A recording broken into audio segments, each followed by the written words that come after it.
안녕하세요. 커피앤톡입니다. 오늘도 와주셔서 감사드리고요. 바로 사연 읽어보겠습니다. 사람 나고 돈 났지, 돈 나고 사람 났나 라는 말이 얼마나 시대착오적인 것인지는 박봉과 고물가에 시달리며 하루하루 지쳐가는 현대인이라면 누구나 실감할 수 있을 거예요. 특히 돈을 만지고 돈이 있는 사람과 돈이 없는 사람을 하루 종일 면전에서 비교하며 살아가는 저는 이 말의 뜻을 피부로 느끼며 살아가고 있죠. 그런데 다 저 같은 건 아닌가 봐요. 누군가는 하루 종일 돈을 만지고 돈이 있는 사람과 돈이 없는 사람을 면전에서 비교하며 살아가도 그 섭리를 제대로 파악하지 못하기도 하더라고요. 저희 시어머니가 그러셨는데요. 돈의 진짜 힘을 모르고 갑질하다 지금은 꼬리 내리고 사시는 시어머니의 기막힌 사연을 지금 소개해드리려고 합니다. 부모님 두 분은 세무사이시고 누나랑 매형은 회계사요. 남동생은 관세사 시험 봤다가 떨어지고 대기업 재무팀 들어가 있고 너랑 나까지 합세하면 온 가족이 돈 만지는 직업이잖아. 정말 웃기지 않아? 남편과 저는 은행원이에요. 같은 은행이지만 다른 지역에서 근무하다 보니 원래는 모르는 사이였는데 워크숍에서 만나 결혼까지 하게 되었죠. 남편은 성실하고 모든 면에서 바른 생활이 몸에 밴 모범생 타입이었어요. 꽤나 괜찮은 집안에서 잘 자라서 그런지 구김살 하나 없었고요. 시부모님이 함께 사무실을 운영하시는 세무사이신 데다가 형제들이 하나같이 공부를 잘했고 먹고 살만한 직업들을 갖고 있었거든요. 저도 열심히 해서 꿈꾸던 은행원이 됐지만 사실 가정환경은 남편과 천지 차이였어요. 아빠는 장사를 하시다가 제가 대학교 때 돌아가셨고 엄마는 연금으로 겨우 생활하시는 평범한 주부셨어요. 동생들도 고만고만한 대학 나와 고만고만한 직장 다니고 그나마 제가 제일 나은 케이스였죠.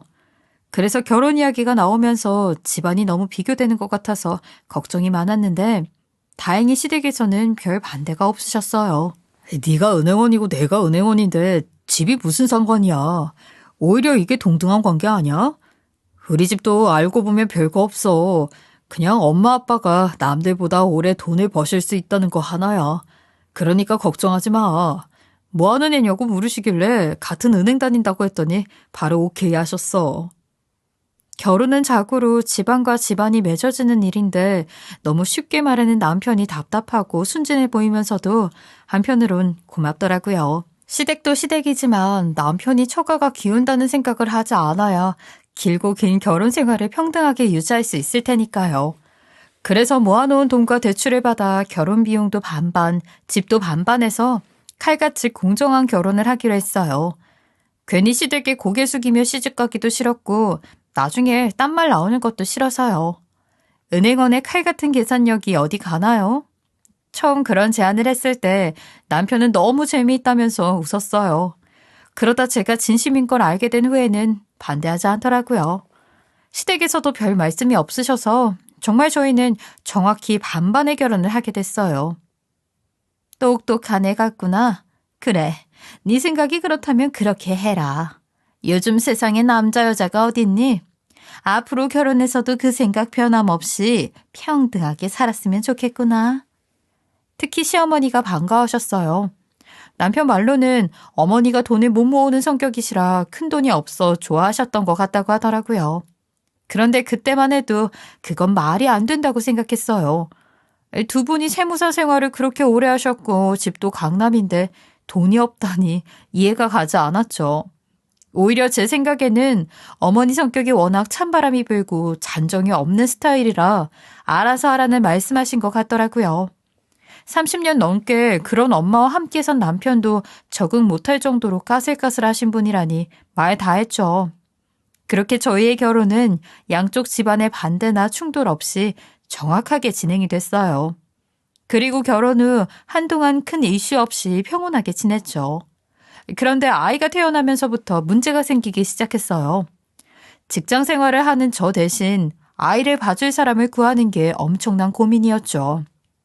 진작부터 친정엄마가 봐주신다고는 했지만 아기 보는 게 쉬운 일도 아니고 아파트 대출 갚느라 엄마한테 마땅히 용돈도 들을 수 없는 형편이라 차마 그러시라는 말이 나오지 않더라고요. 아이고, 집에서 노는 사람이 아기 봐야지. 그럼 누가 보니? 내 손주 내가 봐주겠다는데 무슨 돈을 받고 그래. 시집갈 때 한 푼도 못 해줬으니 이거라도 해줘야지. 와서 밥은 챙겨 먹게 쌀만 안 떨어지게 해라. 아이 너희들 다 키우고 심심했는데 나는 너무 잘 됐어. 애 남의 손에 맡기는 거 아니다. 할머니 사랑 많이 받고 커야지. 엄마는 힘든 게 아니라 오히려 손잡을 생각이 들떠있는 것처럼 보였죠. 요즘은 친정이고 시가고 애 봐달랄까봐 전화도 안 받는다던데 제가 복이 많긴 많았나 봐요. 엄마는 아기가 태어나자 바로 짐을 정리해서 저희 집에 들어오셨어요. 산후조리도 직접 해주시고 아기 방에서 함께 생활하면서 아기도 돌봐주셨죠. 아기만 봐주시는 게 아니라 간단한 반찬까지 해주시면서 너무너무 고생하셨어요. 제가 하겠다고 말려도 끝내 돈 벌러 가는 사람은 대충 먹고 다니면 안 된다면서 저희 부부의 아침 저녁까지 책임져 주셨죠. 덕분에 아기를 낳고도 정말 편하게 지낼 수 있었어요. 아니, 내가 너 신경 쓸까봐 진작 말은 안 했는데 가끔 지나가다 시간 나면 너희 집에 들러서 아기 보고 오곤 했어. 그런데 말이다.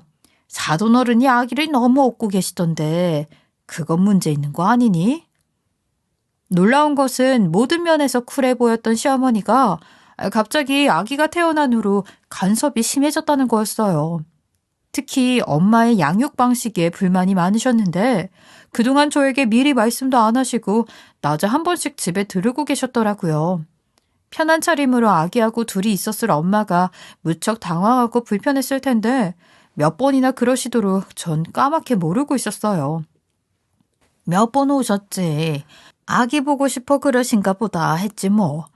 그래서 전에는 집에서 세수도 안 하고 있었는데 이제 언제 오실지 몰라 세수하고 머리 잘 묶고 초인종을 울리나 안 울리나만 보게 되더라. 아유, 난 괜찮아. 얼마나 손주가 이쁘면 그러시겠니. 얼굴 자주 보면 나중에 일 있으면 한 번씩 봐달라고 부탁하기도 좋지 뭐. 엄마 안 불편해? 아무리 그래도 미리 전화는 하고 다니시지. 그래도 사돈인데 어떻게 그렇게 아무렇지 않게 내 집 드나들 때 자주 오셨던 거지? 난 참 이해가 안 가네. 이해가 안 갈 게 뭐가 있어. 난 아무렇지도 않아. 너도 신경 쓸 거 없다. 뭐 대단한 일이라고. 저는 이상한데 엄마는 오히려 아무렇지 않은 것 같더라고요. 저라도 있으면 좀 나을 텐데 시어머니 성격에 엄마한테 할 말 다 하실 것 같아 걱정이 됐어요. 엄마는 워낙 많이 배우지도 못하시고 집에만 계셔서 강한 사람만 보면 작아지는 분이었거든요. 여태껏 저 걱정할까봐 말씀하지 않으신 것도 그렇고 뭔가 불안한 예감이 들어 신경이 쓰였죠. 그렇다고 시어머니에게 오지 마시라고 할 수도 없고 답답하기만 했어요. 그렇게 시간이 흘러 어느덧 아이가 100일을 넘기게 되었어요. 엄마도 힘드시고 이젠 슬슬 어린이집에 맡길 준비를 해야 할 것 같아 엄마는 편하게 집에 가서 주무시라고 하고 아기만 따로 아기방에서 분리수면 훈련을 시작했죠. 그러면서 아기방에 홈캠을 설치했는데요. 아기가 잘 자는지 스마트폰으로 실시간 확인이 가능해서 정말 유용하더라고요. 녹화도 되고요. 밤에 잘 때나 직장에서도 쉬는 시간에 이어폰을 끼고 아기의 소리를 들을 수 있어서 정말 편했어요. 이것 보세요. 제가 계속 말씀드리잖아요. 애 너무 없고만 계시면 안 좋다니까요. 다리도 희고 버릇도 나빠지고요. 지금이 조선시대도 아니고 누가 애를 업어 키워요. 그런데 어느 날 점심시간이라 끼고 있던 이어폰에서 이상한 소리가 들려왔어요. 시어머니 소리였죠. 시어머니는 아기를 업어주지 말라고 친정엄마에게 대놓고 잔소리를 하고 계셨어요. 제가 저희 애들 키울 때 육아측 10건은 보면서 참 똑부러지게 키웠습니다. 그때는 그런 사람 흔치 않았어요. 그래서 보세요. 자식 셋을 다 잘 키웠잖아요. 저는 애 셋 키우면서 한 번을 업어준 적이 없어요. 소아과 전문의가 책에서 그러더라고요. 애들 오다리 되고 독립심 못 키워준다고 업어주면 안 된다고요. 어떻게 그런 것도 모르세요? 옛날에야 아기 들쳐업고 무식하게 부뚜막에 밥 짓고 해야 했으니 그랬지. 지금은 이렇게 아기 침대도 있고 의자도 있고. 그저 업을 이유가 뭐가 있답니까? 이래가지고 어디 아기 계속 보시겠어요? 차라리 전문 베이비시터를 구하는 게 낫지. 애 키우는 것도 다 가학이에요. 전문적인 지식도 없으면서 참. 저는 너무 놀랐어요. 집에서 일하는 아주머니에게도 요즘 이렇게는 말 못하는데 마치 하인이나 유모살이 하러 집에 들어온 사람 취급하는 시어머니의 태도가 믿기 힘들었죠. 그렇게 평등을 좋아하시던 분이 왜 시월드라고 친정엄마를 무시하는 말씀을 하시는지 화가 나서 견딜 수가 없었어요. 그래서 바로 엄마에게 전화를 걸었고 엄마가 받자 시어머니를 바꿔달라고 했죠. 어머니, 아기 침대 머리맡에 조그만 카메라 보이시죠? 일하면서 아기 보고 싶을 때 보고 잘 때 분리수면하느라 홈캠 달았는데 지금 듣다 보니 이상한 소리가 들려서요. 저희 엄마가 뭘 잘못하신 거예요? 아기 업어주는 건 제가 그러시라고 한 거예요. 엄마가 아기 이유식 만드시고 할 때 의자에 혼자 앉혀두는 거 걱정하셨어요. 그리고 저도 공부했는데 어릴 때 한 번씩 그러는 건 괜찮대요. 너무 커서까지 계속 업어 키우는 게 문제죠. 어머, 얘 뭐를 달아? 너 지금 내가 왔다 갔다 한다고 감시하는 거니? 참 기가 막혀서. 아니 너는 젊은 애가 왜 그렇게 예민하질 않니? 해서 좋을 거 없는 걸 왜 하면서 애를 키워? 이러다가 앞으로 애 교육은 어떻게 시키려고 그러니? 교육은 태아 때부터 시작하는 거야. 신생아 때는 제대로 해야 하고. 그런데 이게 뭐니? 하루 종일 할머니 등에 엎여 있으면서 주는 거 받아먹기만 하고 동화책도 읽어주고 영어 CD도 틀어줘야 하지 않겠니? 그래서 내가 좀 도우려고 오는 건데 그게 의심스러워서 카메라까지 달아. 너 참 버릇없는 아이로구나. 아무것도 모르는 친정엄마한테 애 맡겨놓을 때부터 내가 알아봤어야 했던 건데. 참. 암튼 전화론 그렇고 퇴근하면서 집에 들러라. 하던 얘기 마저 하게. 옆에 저희 엄마가 있건 말건 할 말 다 하시는 시어머니의 모습이 충격적으로 다가왔어요. 자비로운 것까지 기대 안 했지만 그래도 상식은 있는 분인 줄 알았는데 시얼드라고 너무 대놓고 갑질을 하는 것 같아서요. 오라고 하시기도 했지만 저도 더 할 말이 많이 남아서 퇴근하고 남편과 함께 시댁으로 갔어요. 아니 얘기를 들어보니까 별 희한한 소리가 다 있더구나. 카메라를 달았다고? 어른들이 집에 계신데 카메라는 왜? 뭐가 됐건 시어머니에게 바른 말 팍팍하고 그러면 안 되지. 네 어머니가 친정엄마도 아니고 아니 친정엄마라도 그렇게 하는 거 아니다. 아버님 그게 아니라 아이 뭐 대단한 일이라고 그거 갖고 이렇게 불러서 혼까지 내시고 그러세요. 애 키우는 건 저희가 알아서 할 일이죠. 아이 막말로 도와주시지도 않으시면서 이래라 저래라 하는 게 더 이상한 거 아니에요? 뭐야? 이 녀석이 아주 장가거더니 기고만장해졌구나. 꼴도 보기 싫다 가거라. 시댁에 갔더니 시아버님이 오히려 역정을 내시고 시어머니는 아무 말씀도 안 하고 방 안에서 TV를 보고 계시더라고요. 이게 혼날 일인가 하면서도 말 한마디 잘못하면 일이 더 커질까 봐 가만히 있었어요. 빨리 집에 가서 엄마하고 교대해드려야 하는데 하는 마음이 굴뚝 같았거든요. 퇴근길에 부르면 보통 어머니들은 저녁도 차려주시고 하는데 저희 시어머니는 그런 것도 없더라고요. 오히려 제가 일찍 와서 밥하길 기다렸다가 실망하셨다는 듯 방으로 들어가셨어요. 저는 결혼할 때는 시댁이라고 한치도 더 나서는 것 없더니 왜 결혼하고 나니까 시댁을 강조하는 건지 이해가 가지 않았어요. 배우신 양반들이 왜 앞뒤가 안 맞는 말씀을 하시는 건지. 그렇게 의미 없는 부름을 당한 뒤 저희는 집으로 서둘러 돌아갔어요. 엄마는 그 와중에도 저희 저녁을 예쁘게 차려놓고 기다리고 계셨죠. 엄마, 어머니 계속 오셨던 거야? 계속 오셔서 엄마한테 그렇게 함부로 대하신 거야? 왜 말 안 했어? 아니, 함부로는 무슨, 말을 뭐하러 해. 무슨 대단한 일이라고. 안 그러셨어. 안 그러셨는데 이번에만 그러신 거야. 김서방 많이 먹어. 내가 김치랑 새로 담가야 되는데 시간이 없어서 못하고 있네. 주말에 가서 새 김치 담가다 줄게. 차린 게 없어서 미안해. 그 와중에도 엄마는 남편 반찬 걱정이셨어요. 막무가내인 시댁이 엄마에게 어떻게 하고 있는데 참 답답했죠. 엄마, 다음에도 이런 일 있으면 아니다. 카메라 있으니까 이젠 안 그러실 거예요. 미안해. 힘들게 애봐주시는데. 아이고, 아니라니까. 내가 요즘 얼마나 좋은데. 모처럼 아기도 보고 쓸모있는 사람이 된 것 같아서. 이제 안 업어주고 그 뭐냐. 책도 읽어주고 그럴게. 이렇게 또 하나씩 배우는 거지 뭐. 죄송해요, 어머니. 저희 엄마가 좀 딱딱하고 자기만 옳다 하시는 경향이 있으세요. 그런 일 다시는 생기지 않게 제가 중간에서 많이 노력할게요. 마음 상하셨다면 푸세요. 엄마에게 너무 죄송한 마음뿐이었어요. 엄청난 집에 시집 보낸 것도 아니고 엄청난 걸 받고 시집 간 것도 아닌데 이런 수모를 겪게 한다는 게 너무 부끄럽고 미안했죠. 게다가 사돈 일이니 얼마나 가시방석 같으셨겠어요. 그러면서 같은 부모로서 기분이 상하기도 했겠죠. 똑같이 해서 결혼시켰는데 시댁이라고 막말하는 게 아무리 엄마라도 어떻게 괜찮으셨겠어요.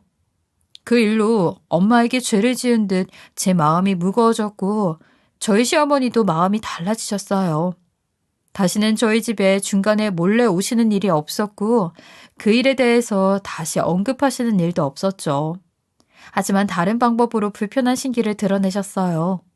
사람들 앞에서 저희 친정엄마를 모독하는 방식으로 말이죠.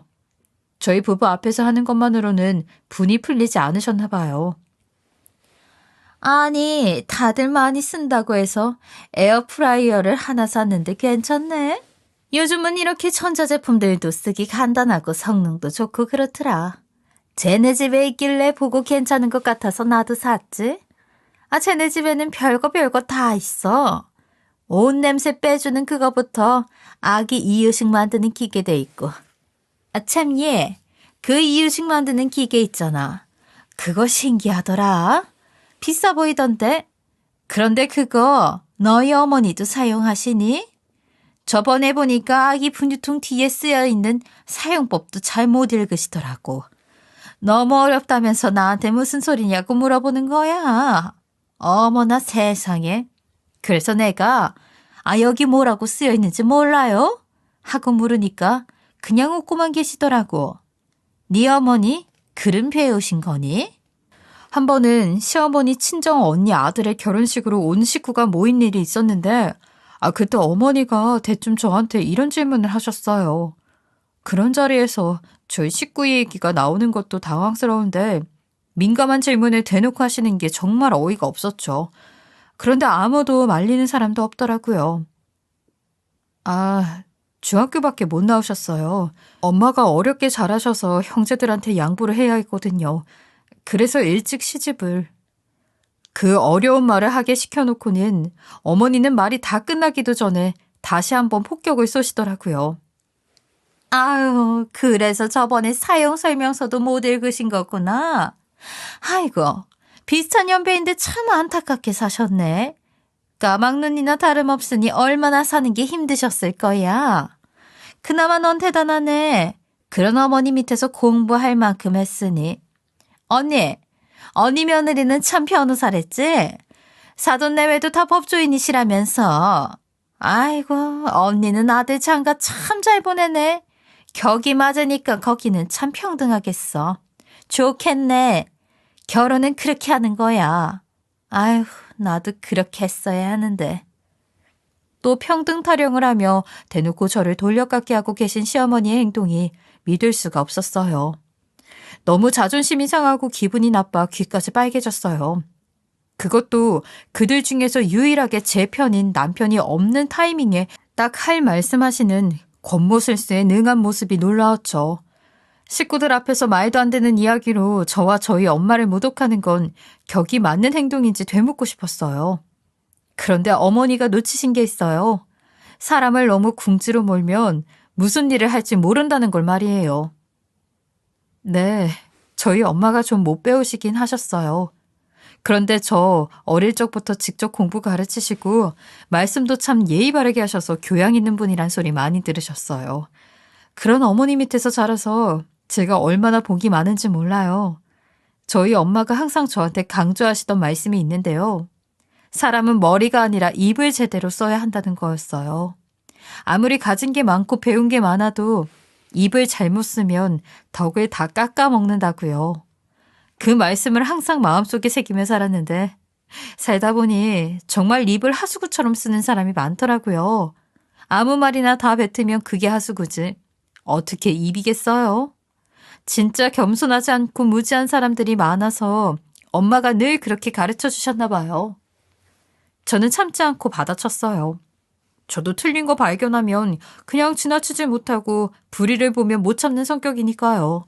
처음엔 자신한테 하는 말인 줄도 모르고 할 말 다해 시원한 마음으로 맛있게 음식을 드시던 어머니가 갑자기 젓가락을 내려놓으시더라고요.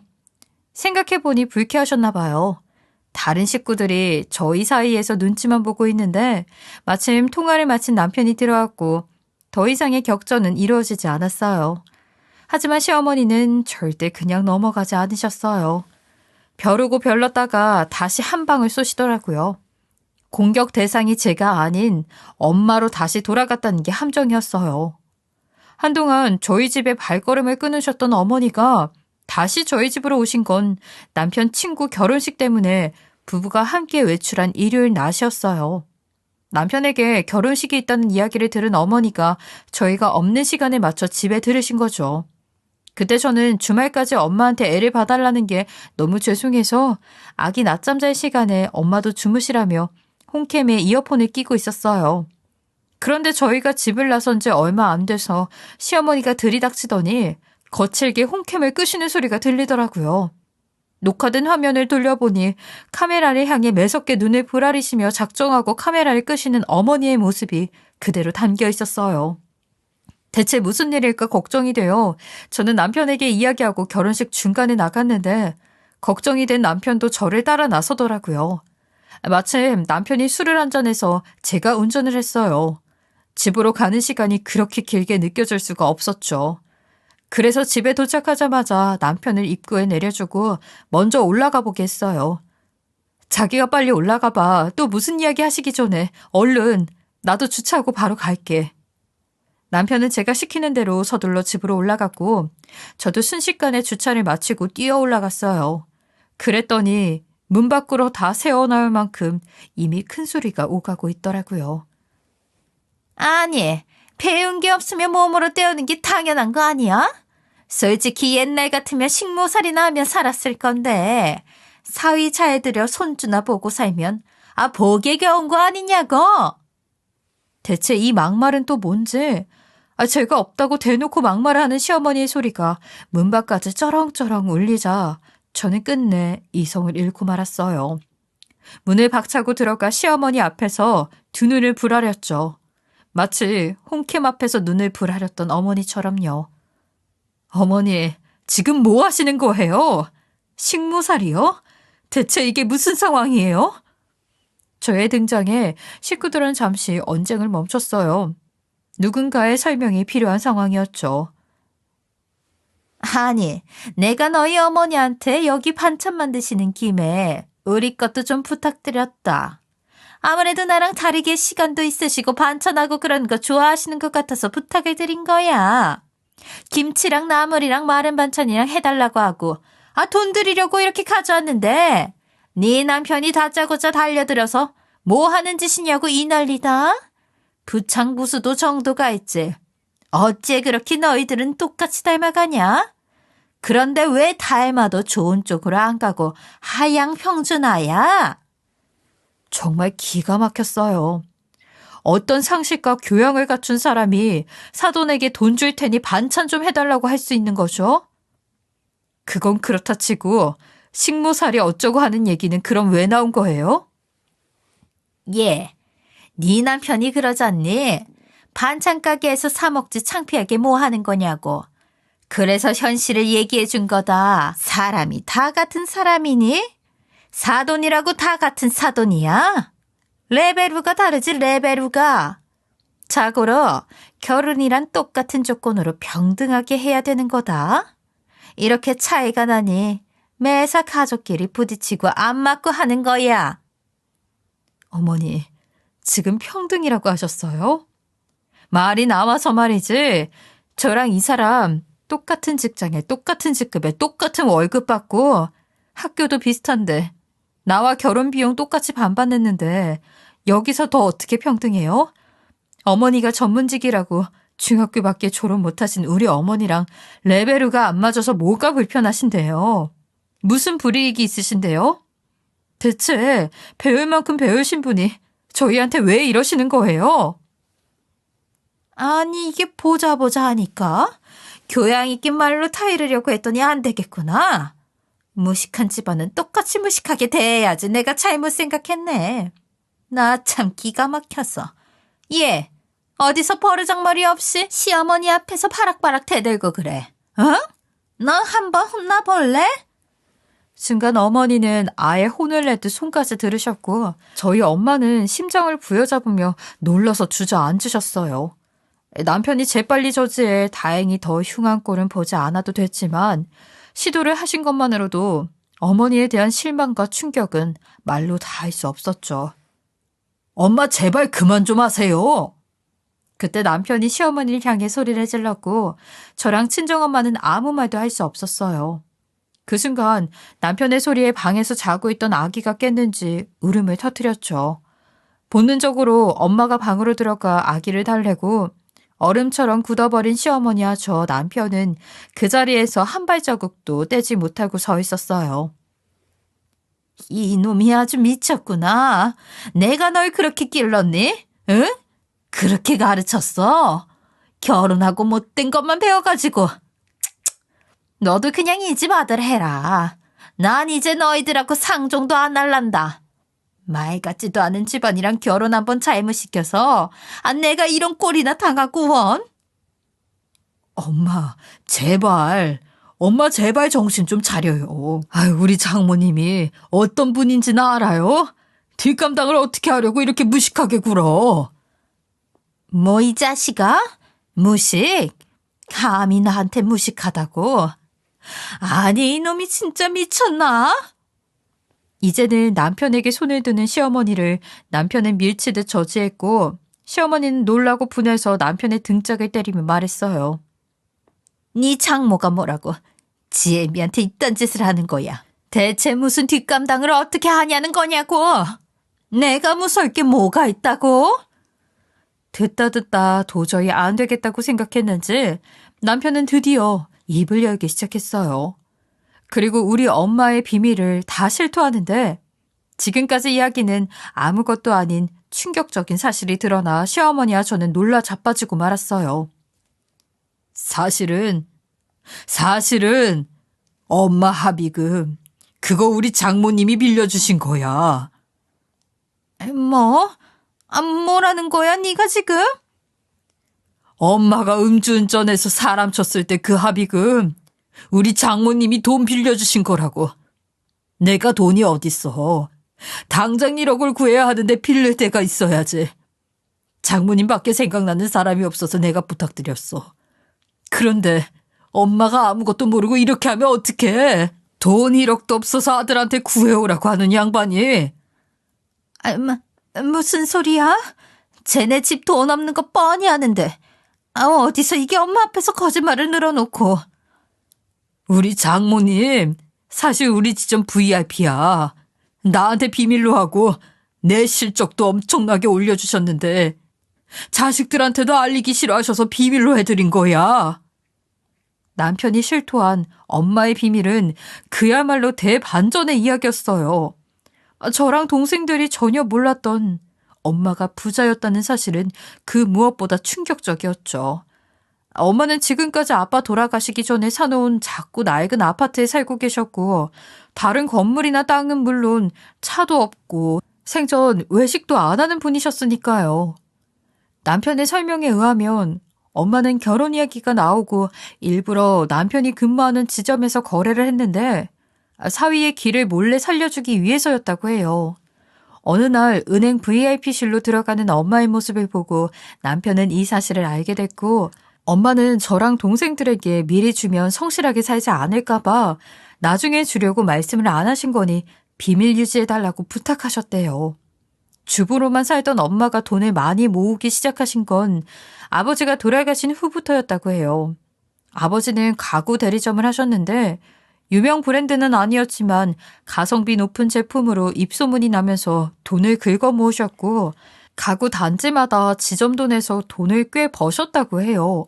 아버지는 보수적인 분이라 그 돈을 다 저금만 했는데 아빠 돌아가시고 제가 취업을 하면서 엄마가 그 돈을 다 빼서 저희 은행에 넣으신 거였죠.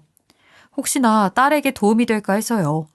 그리고 은행에서 VIP들을 위한 고급 투자 정보를 줄 때마다 엄마는 직접 공부하고 알아보고 해서 주식과 펀드로 꽤 많은 수익을 내셨대요. 그렇게 억대의 자산가가 된 것이었죠. 그리고 몇 달 전 시어머니가 음주운전 사고를 냈는데 그만 사람을 쳐서 합의를 하지 않으면 구속이 될 위기에 처했다고 해요. 경찰서에 간 시어머니가 남편에게만 연락해서 돈을 부탁했기 때문에 아무도 몰랐던 사실이었어요. 연봉이 1억이나 되는 분이 모아놓은 돈이 한 푼도 없다니까 남편은 황당했지만 당장 자기 엄마가 구속되게 그냥 둘 수도 없어 여기저기 수소문하고 다니다 장모님에게 실토했다고 해요. 장모님, 죄송해요. 그런데 이 말을 안 하면 엄마가 브레이크를 못 걸 것 같아서. 아니야. 자네가 뭐가 죄송해. 아기는 다시 자네. 배고프지?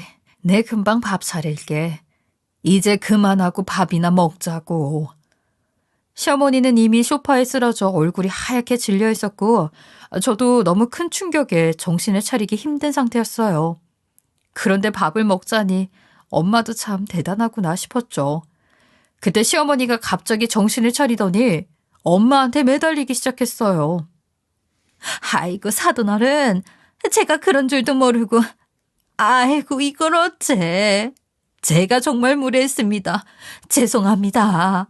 제가 죽을 죄를 지었습니다. 그런데 시어머니에게 주려던 반찬을 다시 꺼내 밥을 차리던 엄마는 이미 표정이 달라져 있었어요. 아까까지와는 완전히 다른 사람의 얼굴을 하고 있었죠. 일단 식사하시죠. 단호하고 차가운 엄마의 말투에 심상치 않은 조짐을 느낀 시어머니는 계속해서 죄송하다며 매달렸어요. 하지만 엄마는 밥상만 차릴 뿐이었고 다 차리고 앉아 냉정하게 한마디 하시더군요. 자, 다들 앉아서 식사하세요. 아마 이 음식은 제가 사돈께 직접 해드리는 처음이자 마지막 음식이 될 겁니다. 죄송하지만 사부인, 몇 마디 사과로는 되돌리기 힘든 정말 상식 이하의 행동을 계속하셨어요. 참 멈추지도 않고 끊임없이요. 처음에는 배울 만큼 배우고 벌 만큼 버는 양반이 왜 저러나 싶었는데 이제 보니 근본이 잘못된 분이었네요. 죄송합니다만 저희 딸이 몹시 힘들어하면 저는 마음을 바꿀 수밖에 없어요. 저한테만 그러시는 건 참겠지만 저희 딸한테까지 함부로 하시면 어미로서 가만히 있을 수 없지요. 그 돈은 다음 주까지 모두 돌려주셨으면 좋겠습니다. 제가 김서방이랑 딸 보고 빌려드린 거지 사부인 보고 빌려드린 건 아니라서요. 다음 주 금요일까지 입금이 안 되면 저도 법적 조치를 밟겠습니다. 그렇게 알고 계시고 맛있게 식사하세요. 태어나서 처음 본 엄마의 목소리, 엄마의 표정과 태도였어요. 엄마는 조용히 시어머니를 눌러버리셨고 시어머니는 안 되겠다 싶었는지 무릎까지 꿇으셨죠. 하지만 상황은 달라지지 않았고 남편도 엄마의 결정을 지지했어요. 시아버지가 아셔야 시어머니가 다시는 사람 깔보고 술 먹고 운전하는 일이 없다고요. 결국 어머니는 식사를 못하시고 집으로 돌아가셨고 어머니를 모셔다 드리러 간 남편에 의해 시아버지가 음주운전과 합의금 사실을 알게 되면서 집안이 발칵 뒤집히게 되었어요. 시아버지는 당신 인생에 흠집을 남겼다며 시어머니와 이혼을 선언했지만 시어머니는 당장 저희 엄마에게 돈도 갚아야 하고 시아버지와 사무실도 함께 쓰고 있기에 이혼만큼은 못한다고 버티셨죠. 그 누구보다 자존심이 강했던 시아버지는 결국 집 담보로 돈을 빌려 다음날 바로 엄마의 돈을 갚으셨어요. 그리고 바로 집을 내놓고 전세로 옮기시면서 대출도 갚으셨죠. 한 푼의 빚조차도 허락하기 힘들었던 분이었으니까요. 시어머니와 이혼은 하지 않았지만 각방을 쓰며 서로 말도 섞지 않는 사이가 되셨고요.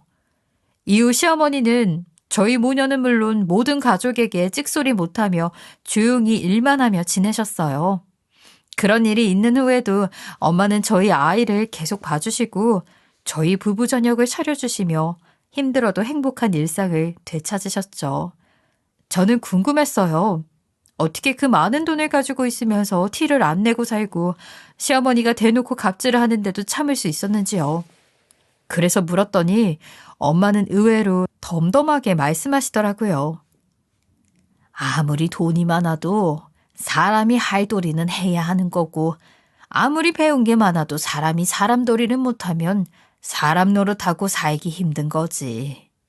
그걸 알면 세상이 참 쉽게 보인다. 그 두 가지만 잘 알고 살아도 사는 게 좀 쉬워져. 모진 세월을 겪으며 현자가 되어버린 엄마가 정말 존경스러웠어요. 그런 엄마를 보며 남편은 자기 어머니도 우리 엄마처럼 넓은 아량과 인간으로서의 진리를 깨닫고 사는 멋진 엄마가 되었으면 좋았을 텐데 하며 아쉬워하더라고요. 이후 저희 아이는 쑥쑥 자라 유치원에 다니게 되었고 엄마는 수백만 원 하는 영어 유치원에 각종 교육비를 전담하시며 손주 교육에 모든 힘을 쏟아 넣어주시고 계세요. 그러면서도 아이가 버릇없이 굴지 않게 옆에서 훈육도 참 잘해주시고 계시죠. 저에게는 너무 든든한 삶의 등불 같은 분이에요. 한 번은 애를 영어 유치원 보낸다고 하자 시어머니가 못마땅해 한마디 하시더라고요. 참 너희들은 돈도 많다. 그거 유난 아니니? 어린 나이에 무슨 영어를 수백씩 들여 가르쳐? 너희들 돈 그렇게 쓰다가 나중에 후회한다. 자식이 무슨 소용이라고. 그래서 남편이 바로 받아쳤어요. 아, 그거 우리 장모님이 다 대주시니까 걱정 마. 우리가 돈이 어딨어. 우리가 벌어 우리가 산 집 대출 갚는데 좋은 시절 다 보내고 있는데. 장모님이 사립초등학교부터 국제중 자사고 미국 유학까지 다 책임져 주신다고 돈 걱정 말고 애 잘 키우라고 하셔. 애 앞으로 교육연금까지 들어놓으셨으니까 엄마는 걱정 말아요.